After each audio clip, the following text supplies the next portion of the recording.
2023 was another incredible year for indie games. However, given how many come out each year, many of them didn't get the credit or the attention they deserve. So in this video, I've picked out a handful of these to share with you all today. I'm sure most of the games here will be new to the majority of you, and if not, please feel free to let me know down in the comments. With all that, let's get stuck in. Now, I very rarely feature first-person shooters. However, Superbuff HD is one of the most enjoyable FPS games I've played in a couple of years. It's moorishly addictive, and yes, while it might look a tad silly to many traditional FPS fans, it's packed full of delightful gameplay nuggets I'm sure many fans of more straight-laced games in this genre will really get a kick out of. The ability to body surf on top of your enemies, wall ride with them and use their bodies as bullets being just three. Superbuff HD came out in late September on PC, and like all of the games in this rundown, you can find a link to it down in the video description. Next up, and a find on itch.io by a viewer who emailed me over the suggestion. This is a super short found footage horror game from Dan McGrath.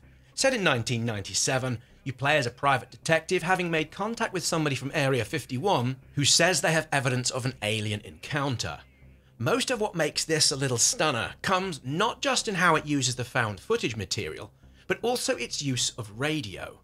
I have a previous career in talk and music radio, and how the back and forth works here on what's a conspiracy-related station is beautifully written for the phrase which goes for the ear rather than the eye. Writing for impact for radio is a subtle and delicate art, and here the script is bang on the money with it painting pictures with words. Okay, yes, it's really short, it's about 20 to 30 minutes long, however, to say anything more would be super spoilery, so please, if you find yourself a little gap in your life and are a fan of conspiracy-dripping horror games, go grab this from itch.io.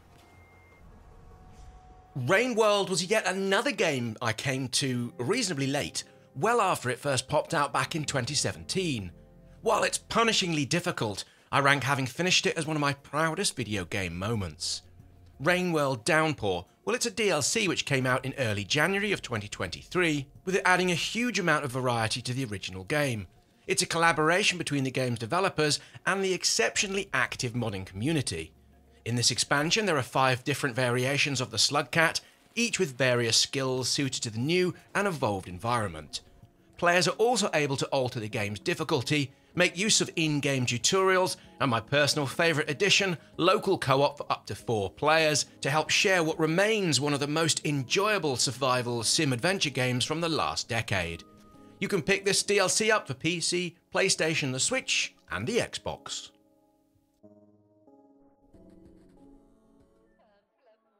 From the 1st of November, This Bed We Made is a third-person mystery detective game set in the late 1950s. You play as a hotel chambermaid who discovers something she ought not to have done so. The game is, as you can expect, full of intrigue, soured with a touch of murder, offset with the glamour of the period. What works so well in This Bed She Made is how the developers have given you enough rope to indulge yourself in just being that little bit nosy. I've touched on this already. I'm a former press and radio journalist, so naturally, I have a sense for looking out for things that might tell a story, and this game takes me down so many aha kind of journeys where you're able to spy and pry into the lives of people about you. It's beautifully done if the subjects at play here and there can be decidedly dark. It rewards out-of-the-box and lateral thinking, and my only gripe, at between 4 and 6 hours playtime, I just wish there was more. You can pick this up on PC, PlayStation, and the Xbox platforms. Out towards the end of the summer, Kill the Crows is a hugely enjoyable Western-styled shooter, with its roots in games such as Hotline Miami. While the story is at best a little so-so, the one-shot, one-kill twin-stick shooter is an utter delight to play. From the moment I picked up the controller, everything about the control methods and gunslinging felt intuitive. Even with a dodgy left thumb that's lost a decent amount of movement, I was still able to pull off some incredibly satisfying combos from the get-go. This, coupled with the art style, the soundtrack, and feedback from the controllers, This gave me hours of fun over the course of last year. It's probably the best twin-stick shooter I've played since Nex Mechanica, and it really is that good.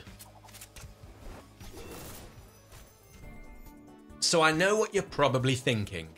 Do we really need yet another game clinging onto the shirt tails of Stardew Valley?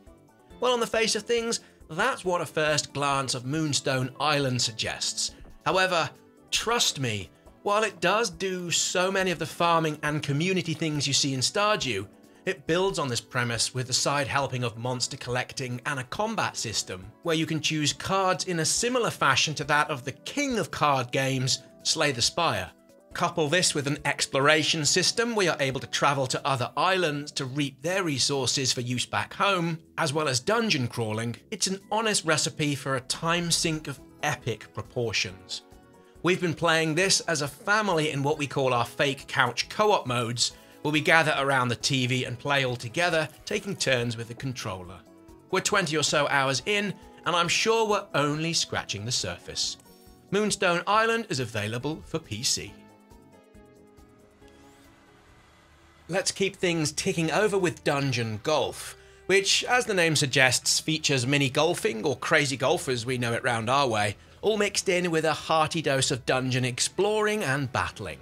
What made this such an eye-opener, as I'd never really go anywhere near a normal golf game, is how the developers have made one of the best couch co-op games I've played in the last year.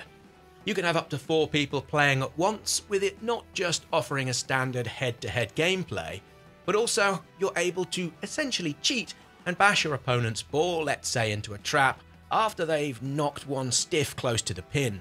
Honestly, right now, there are very few other games I'd want to play with a group of mates. There's also an online version, although the thought of playing with randoms in any gaming environment these days is enough for me to hit the off button on pretty much every gaming device. With only 30 reviews on Steam at the time the video goes up, I'm willing to bet nobody watching this video has played this one, so please go wishlist and buy it from Steam as soon as you're able. Up now, a game I only played in the last few weeks, and had I done so earlier, it probably would have made it onto my main Game of the Year rundown for 2023. If you haven't seen that video, there's a link on screen now and down in the description. Gravity Circuit is unashamedly a tribute to some of the best bits of the Mega Man franchise, with similar boss-based steal their powers kind of gameplay. However, what I really enjoyed about all of this is how the developers have been able to blend together a deft platformer with supremely enjoyable combat elements. Everything feels, well, just so solid where you're able to almost float from one encounter to the next.